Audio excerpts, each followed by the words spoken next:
Here's a number that can either open every door for you or slam them shut: your credit score. I've seen buyers in Arizona lose out on their dream home, not because they couldn't afford it, but because they didn't understand this number soon enough. The difference between a 640 and a 740 credit score on a $350,000 home in Arizona can be hundreds of dollars a month in your mortgage payment. That's thousands of dollars every year just because of this number. In this video, I'm breaking down exactly what your credit score is, what lenders look at, and the fastest way to move that number before you apply for a loan. So let's go.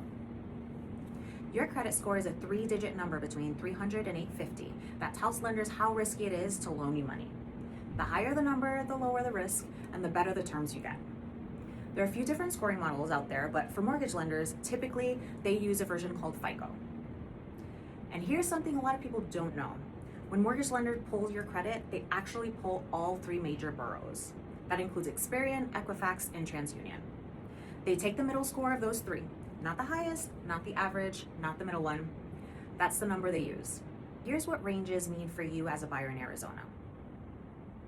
Categories are as follow. From 740 to 850, those are excellent. Best interest rates available. From 700 to 739, those are good. Very strong rates, easy approval on most loan types. From 660 to 669, those are fair. Qualified most loans, slightly higher rate. And from 620 to 659, that's the minimum. Qualifies you for FHA and rates may noticeably go higher. Below 620 needs work, most lenders will decline, so focus here before anything else. If you're a veteran or active military, VA loans in Arizona have no official minimum score set by the VA, but most lenders want to see at least a 580 to 620. And USDA loans, which are a great option for rural Arizona areas like parts of Pinal County and outside Tucson, typically want about 640. Your FICO score is made up of 5 things, and knowing these percentages tells you exactly where to focus your energy. 35% goes to payment history, and that's the biggest factor. Pay your bills on time. One missed payment, just one, can drop your score from 50 to 100 points. If you have late payments, the good news is their impact fades over time. A late payment from 3 years ago hurts less than one from 6 months ago. 30% it goes to credit utilization. How much of your available credit are you using? Your credit card limit is $10,000 and you have $4,000 balance, that's a 40% utilization. Lenders want to see this under 30%, ideally under 10%. This is one of the fastest things you can change. Pay down a balance and your score can move within 30 days. 15% goes to the length of your credit history. How long have you had your accounts open? Older accounts help you, and this is why I always tell people, do not close old credit cards before applying for a mortgage, even if you don't use them. 10% goes to your credit mix. Having a variety of credit types, credit cards, car loans, student loans, those things show lenders that you can handle different kinds of debt. You don't need to go and take out a loan just for this, but it's good to understand. 10% goes to new credit inquiries. Every time you apply for new credit, it creates a hard inquiry. That can ding your score by a few points. When you're getting ready to buy a home, stop applying for any new credit cards, card loans, or anything else. This is one of the most common mistakes I see buyers make right before closing. Okay, so you've pulled your credit report. Maybe the score isn't where you want it to be. Here's exactly what you need to do in order of speed and impact. Number 1, dispute errors immediately. Go through every line of your credit report. Look for accounts that aren't yours, late payments that were actually on time, or balances that are wrong. According to the FTC, 1 in 5 people have an error on their credit report. You can dispute directly on each borough website. It's free and can resolve in 30 days. This is step 1. Next, pay down credit card balances. If you have a high utilization on any card, paying it down is the single fastest way to move your score.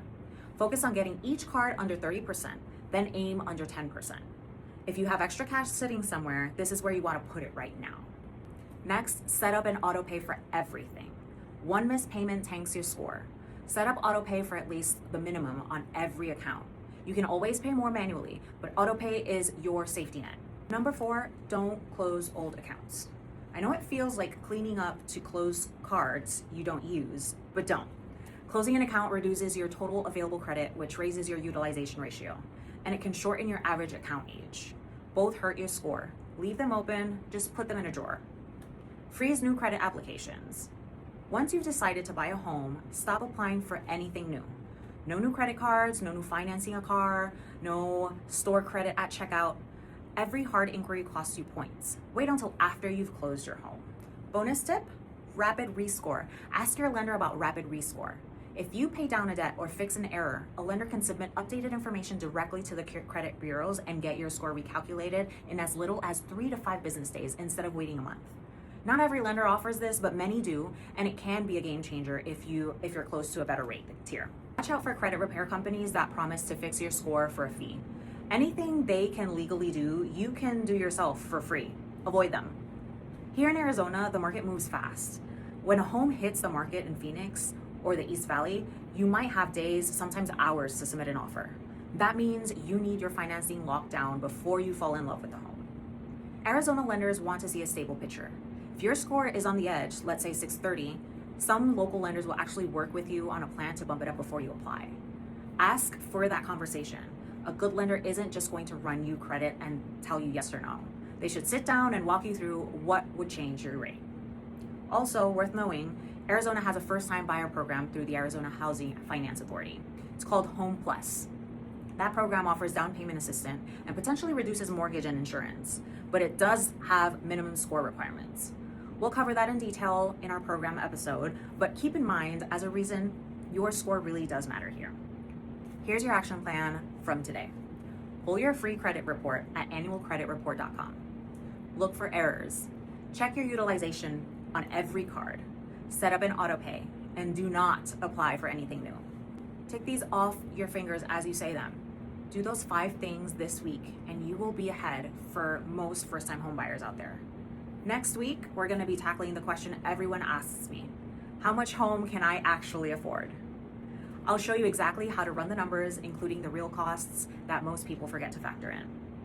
If you have questions about your credit situation specifically, drop them in the comments. I read every single one. Subscribe so you don't miss episode 3, and I will see you next week.